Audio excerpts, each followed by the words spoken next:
পূর্ব পালকে যদি বাইতুল মুকাররমের সামনে তাকে জাতির সামনে যদি ফাঁসির কাস্টে ঝুলানো হইতো, তাহলে কোনো একটা নাস্তিক এইরকম আর কোন রকম আল্লাহর কোরআনকে নিয়ে রসুলকে নিয়ে কটূক্তি করার কোন রকম দেবনাথ থেকে তেতুলিয়া, রূপসা থেকে পাতুরিয়া, কুবাংলার আনাচে কানাচ থেকে কেউ কোরআনকে নিয়ে অবমাননা করার শক্তি পাইতো না। ঠিক কিনা বলেন?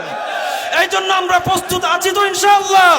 দরকার হয় আরেকটা শাপলা চত্বর আমরা কায়েম করব, যখন মুরব্বীদের নির্দেশনা চলে আসবে আমরা নারে তাকবীর আল্লাহু আকবার বলে যারা কোরআনকে নিয়ে কটূক্তি করবে, আবার রসুলকে নিয়ে কটূক্তি করবে, আমরা সদা সর্বদাই কবরের ভিতরে গামছা বেঁধে হলেও আমরা যাওয়ার জন্য প্রস্তুত আছি তো ইনশাআল্লাহ। লিল্লাহি তাকবীর, লিল্লাহি তাকবীর। আল্লাহ তুমি কবুল করো, মঞ্জুর করো, সকলে বলে আমিন। আরেকটা কথা হলো রে আমার বন্ধুগণ, আমরা মাঝে মধ্যেই দেখতে পাই সোশ্যাল মিডিয়ার ভিতর, আপনাদের চোখে পড়েছে কিনা আমি জানি না, আমরা আজকে কালিয়াকুর গাজীপুরের অন্তর্গত কালিয়াকুরের ভিতর আমরা দেখেছি 8 থেকে 10 বছরের একটা মেয়েকে দর্শন করেছে হিন্দু ছেলে। ঠিক কিনা বলেন? আমার বন্ধুগণ, এই মুসলমান এই দেশের ভিতর, বাংলাদেশের ভিতর 98% মুসলমানের দেশের ভিতর ইহুদি নাসারারা সন্তান, ইহুদি নাসারাদের সন্তান মুসলমানদের উপর কলম কিভাবে ধরে আমার তো বুঝে আসে না রে আমার বন্ধুগণ। মুসলমানরা যদি অল্প অল্প করে ফরসাব করে দেয় আর ইহুদি নাসারারা এই ফরসাবের ভিতর কিন্তু ডুবে যাবে। ঠিক কিনা বলেন?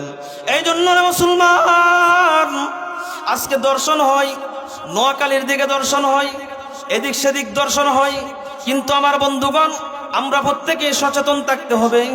আজকে যে মেয়েটাকে 8-10 বছরের একটা মেয়েকে দর্শন করেছে হিন্দু, আপনারা দেখেছেন আমার বন্ধুগণ, হিন্দুদেরকে তো আমরা কোনো রকম অত্যাচার করি না। ঠিক কিনা বলেন? এই যে পূজা হয়েছে আমরা কি গিয়েছি কিনা কথা বলেন? তারা একটা স্লোগান দেয়, ধর্ম যার যার, উৎসব সবার।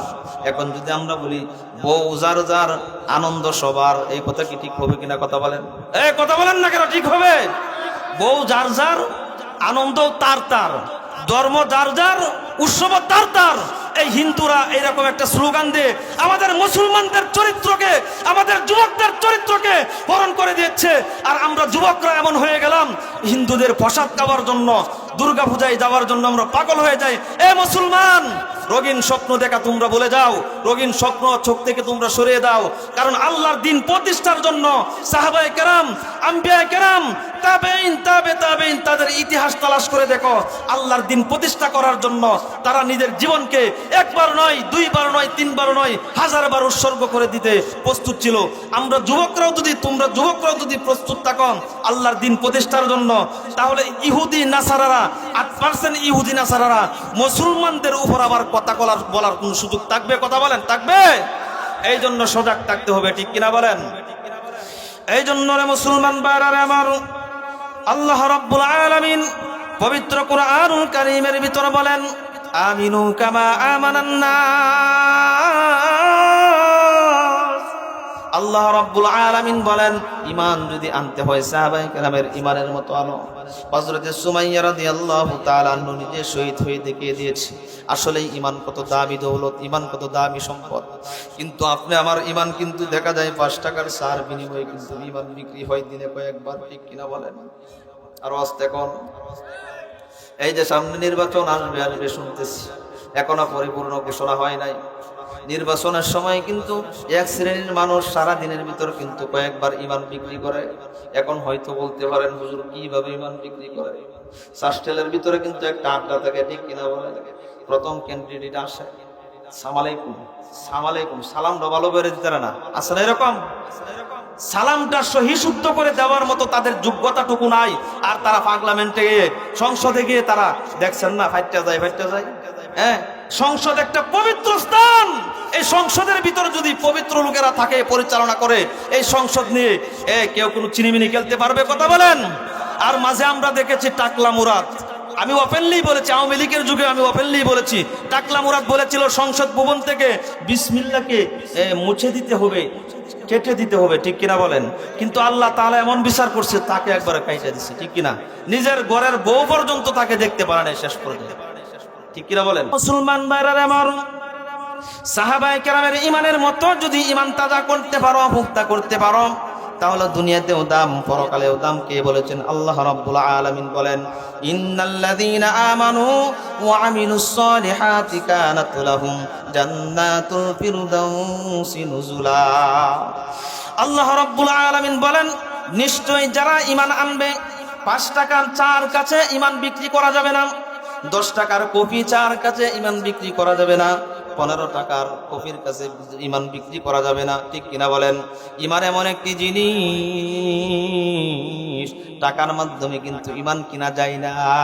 টাকার মাধ্যমে ঈমান দিনের ভিতর কয়েকবার করে বিক্রি হয়। ঠিক কিনা বলেন? টাকার কাছে ঈমান বিক্রি হয়ে যায়। কিন্তু রে আমার বন্ধুগণ, যারা আল্লাহ রাব্বুল আলামিনের উপর ঈমান এনেছে, আপনারা তাকিয়ে দেখুন, লক্ষ্য করে দেখুন, হযরতে দাহিয়াতুল কলবি রাদিয়াল্লাহু তাআলা আনহু মক্কা পরিচালনা করতেন, বড় লিডার ছিলেন, বড় নেতা ছিলেন।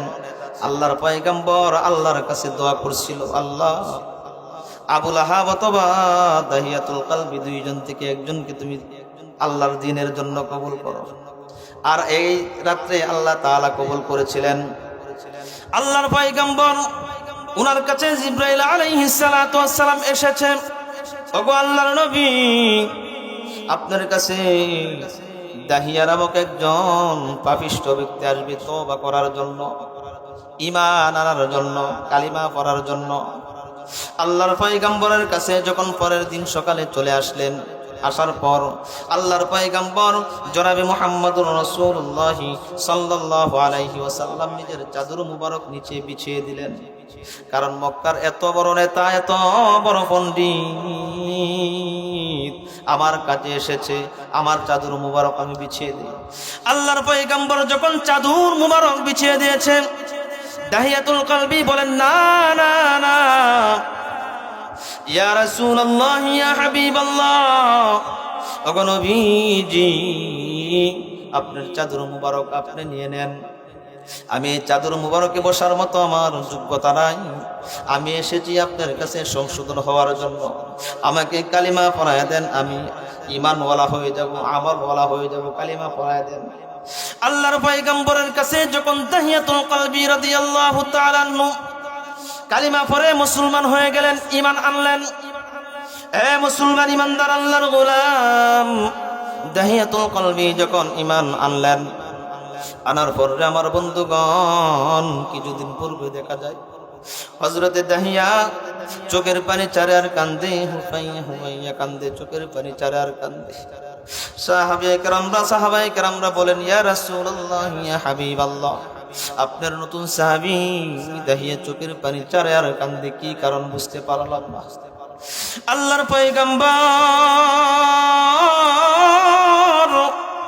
এ মুসলমান, দিলের কান দিয়ে শুনো রে বাবা। আল্লাহর পয়গম্বর বলেন, দাহিয়া নামে যে সাহাবী নতুন ইসলাম ধর্ম গ্রহণ করেছে, ঈমান এনেছে, আমি তো তাকে জোরপূর্বক ভাবে তাকে আমি ঈমানে আনার কথা বলি নাই। তার এই ইচ্ছায় সে এসেছে। হযরতে দাহিয়াতুল কলবি যখন আল্লাহর পয়গম্বরের কাছে আসলেন, বলতেছেন, ইয়া রাসূলুল্লাহ, ইয়া হাবিবাল্লাহ, ওগো আল্লাহর নবী, আমি কি কারণে কান্দি গো আল্লাহর নবী? আমি যখন ঘরের ভিতর শুয়ে থাকি, আমার কানের ভিতর কালে আওয়াজ আসে। আমি যখন ঘুমাইতে যাই, ঘুমাইতে পারি না, বইতে শান্তি পাই না, শুইতে শান্তি পাই না, খাইতে শান্তি পাই না, চলাফেরা করতে শান্তি পাই না। কানের ভিতরে একটা আওয়াজ আসে, আব্বা, ও আব্বা, এরকম একটি আওয়াজ আসে। আল্লাহর পয়গম্বর বলেন, কি গো দাহিয়া, তোমার কি হয়েছে? আমার সাথে খুলে বলো, আমার সাথে কি বলো। আল্লাহর পয়গম্বরের সাহাবী দাহিয়াতুল কলবি বলতেছেন, ইয়া রাসূলুল্লাহ, ইয়া হাবিবাল্লাহ, আমার এই দুইটা হাত দিয়ে আমি একটা নয়, দুইটা নয়, অনেকগুলো শিশু আমি দুনিয়ার জমিন থেকে, জিন্দা কবর দিয়ে আমি দুনিয়ার জমিন থেকে সরিয়ে দিয়েছি। নাউযুবিল্লাহ। আমার পূর্বে আখলাসউদ্দিন নয়নপুরী সাহেব বলেছেন, নারীদের সম্মান ইজ্জত নিয়ে। এই আমার বন্ধুগণ, জাহিলিয়াতের যুগের ভিতর দাহিয়াতুল কলবি যার ঘরের ভিতর মক্কার ভিতরে যার ঘরের ভিতর কন্যা সন্তান দুনিয়াতে পদার্পণ করতেন, দুনিয়াতে আগমন করতেন, তখন কি করত? তাদের মনে হয়তো তারা আসলে সমাজের ভিতর অবহেলিত, ঠিক কিনা বলেন, লাঞ্ছিত বঞ্চিত। কিন্তু দাহিয়াতুল কলবি নিজের হাতে একজন নয়, দুইজন নয়, প্রায় 80 জনের চাইতে আরো বেশি, কম বেশি হবে, জিন্দা কবর দিয়েছে। সর্বশেষ কথা হলো রে আমার বন্ধুগণ, হযরতে দাহিয়াতুল কলবি যখন সফরের উদ্দেশ্যে একদিকে চলে গেলেন, যাওয়ার পর একদিন নয়, 2 দিন নয়, দীর্ঘ 4 বছর অথবা 5 বছর হয়ে যাবে সফরের উদ্দেশ্যে রওনা হলেন। সফরে যাওয়ার পূর্ব মুহূর্তে স্ত্রীকে বলতেছেন, প্রাণের স্ত্রী রে, তোমার গর্ভে যে সন্তানটা দুনিয়াতে আগমন করবে, এই সন্তান যদি ছেলে সন্তান হয় তাকে আদর যত্ন করে কি করবা? বড় করবা। আর যদি কন্যা সন্তান হয়ে যায় তাকে তুমি কি করবা? দুনিয়ার জমিন থেকে সরিয়ে দিবা। হযরতে দাহিয়াতুল কলবি রাদিয়াল্লাহু তাআলা আনহু কথা বলার পর সফরের উদ্দেশ্যে রওনা হয়ে গেলেন। দীর্ঘ 4 বছর পর, 5 বছর পর যখন সফর থেকে ফিরে আসলেন, বলতেছেন, প্রাণের বিবি, আমার সন্তান যে হয়েছিল, কি সন্তান হয়েছিল? বলতেছেন, স্বামী হে, সন্তান তো হয়েছে, কিন্তু আমি তো মারি নাই। আপনার চেহারার সাথে অনেক সুন্দর মিল, এই জন্য আমার মনের ভিতরে কষ্ট লাগছে, আমি মারতে পারি নাই। আমার সন্তানকে আমি নানার বাড়িতে পাঠিয়ে দিয়েছি, মামার বাড়িতে পাঠিয়ে দিয়েছি। এই দাহিয়াতুল কলবি বলতেছেন, এ বিবি, তোমাকে আমি কি বললাম? এই মক্কার ভিতর যার ঘরের ভিতর কন্যা সন্তান হবে, তার মতো অদামি মানুষ আর কেউ হইতে পারে না। এই আমার বন্ধুগণ, যখন দাহিয়াতুল কলবি বলতেছেন, বিবির সন্তানটাকে একটু দেখতে চাই, মামার বাড়ি থেকে সন্তানটাকে কবর দিয়ে আনা হলো। সন্তানটা যখন বাড়িতে আসলো, আসার পর দাহিয়াতুল কলবি সন্তানটা বাকি বারবার বলে, আব্বা, আব্বা জান কখন আসবে? এইভাবে বারবার বলতে থাকে। এই আমার বন্ধুগণ, আল্লাহ রাব্বুল আলামিন মানুষের হৃদয়ের ভিতর যখন নিষ্ঠুরতা দিয়ে দেয়, তখন কিন্তু একবারে পরিপূর্ণই মোহর মেরে দেয়, ঠিক কিনা বলেন? দাহিয়াতুল কলবি বলতেছেন, ও আমার প্রাণের স্ত্রী, আমার সন্তান জামিলাকে তুমি সাজিয়ে দাও, সুন্দর করে সাজিয়ে দাও, তাকে নিয়ে আমি তার মামার বাড়িতে বেড়াইতে যাব। এই কথা বলার পর দাহিয়াতুল কলবি এই মেয়েটাকে নিয়ে পাহাড়ের দিকে রওনা হলে মেয়েটা বলতেছেন, বাবা গো, তুমি আমাকে কোথায় নিয়ে যাচ্ছ? আমার বন্ধুগণ, মেয়েটা যখন বলেন, তোমার মামার বাড়ির দিকে আমি নিয়ে যাচ্ছি, হযরতে দাহিয়াতুল কলবি বারবার বলেন, এ বাবা, এই রাস্তা তো আমি চিনি, এই রাস্তা তো আমার মামুর বাড়ির যাওয়ার রাস্তা নাই, নানার বাড়ির যাওয়ার রাস্তা নাই। মরুভূমির প্রান্তরে সুন্দর করে একটি গর্ত করলো। বারবার বাবাকে বলতেছে, বাবা, তুমি গেমে অস্থির হয়ে যাচ্ছ, কি কারণে গর্ত করো? মেয়েটাকে কিছুক্ষণ পর ডাক দিয়ে এনে গর্তের ভিতর পিছন দিয়ে ডাক্কা মেরে ফেলে দেয়। নাউজুবিল্লাহ। এই জন্য রে মুসলমান ইমানদার আল্লাহর গোলাম, আমার বন্ধু পাথর চাপা দিয়ে সর্বশেষ মারলাম। আর বলতেছেন, আব্বা, তুমি যখন সফরে ছিলা, বারবার আমার আম্মাজানকে আমি জিজ্ঞাসা করতাম, আমার বাবা কবে আসবে, বাবা কবে আসবে? আব্বা গো, তুমি এমন ভাবে আসছো রে আব্বা, আমার আর জাহিল হয়ে তুমি তার উপরে এসেছ। এই জন্য রে মুসলমান ভাইরা, আবার আল্লাহর পয়গম্বরের কাছে যখন এই কথাটা বর্ণনা করলো, আল্লাহর পয়গম্বর বলেন, দাহিয়ারে, কোনো চিন্তার কারণ নাই। তুমি যখন কালিমা পড়েছ, তুমি তখন ছিলে ইহুদি, তুমি ছিলে নাসারা, তুমি ছিলে কাফের, এখন তুমি মুসলমান হয়েছ, ইসলামের ছায়াতলে তুমি এসেছ, তোমার পিছনের গুনাহ আল্লাহ রাব্বুল আলামিন মাফ করে দিয়েছে, তুমি আজকে থেকে নিষ্পাপ নিষ্কলঙ্ক। এই জন্য রে মুসলমান ভাইরা, আমার ইমান এমন একটি দামি সম্পত্তি আমার বন্ধুগণ, ইমান নিয়ে যদি বাঁচতে পারি দুনিয়াতেও লাভ, পরকালেও লাভ, ঠিক কিনা বলেন? ইমান হারা হয়ে 1 সেকেন্ডের জন্য আমরা বাঁচার চেষ্টা করবো না, ঠিক কিনা বলেন? রাজি আছি তো ইনশাআল্লাহ। অনেক লম্বা সময় হয়ে গেছে, এত কথা বলার মতো ইচ্ছাও ছিল না, আপনাদের আগ্রহ দেখে তারপরে আমার ইচ্ছা জাগছে। আল্লাহ তাআলা আমাদের সকলকে প্রতিটা কথার উপর বুঝা এবং আমল করার তৌফিক দিন, সকলে বলে আমিন। আমরা সদা সর্বদাই ইমানকে আমরা বিক্রি করব না 5 টাকার চার কাছে, ঠিক কিনা বলেন? আমরা 5 টাকার তার কাছে ইমান বিক্রি করব না। ইমান একটি দামি সম্পদ। আজকে এখান থেকে বলে যাই, আমরা ইমান যত কষ্টের বিনিময় হোক না কেন ইমানকে আমরা তাজা করব তো ইনশাআল্লাহ।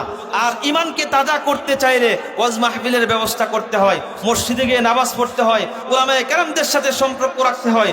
আজকে থেকে তো আমরা রাখবো ইনশাআল্লাহ। লিল্লাহি তাকবীর। আল্লাহ তুমি কবুল করো, মঞ্জুর করো, সকলে বলে আমিন। ওয়া আখির দাওয়ানা আনিল হামদুলিল্লাহি রাব্বিল আলামিন। আসসালামু আলাইকুম ওয়া রাহমাতুল্লাহি ওয়া বারাকাতুহু।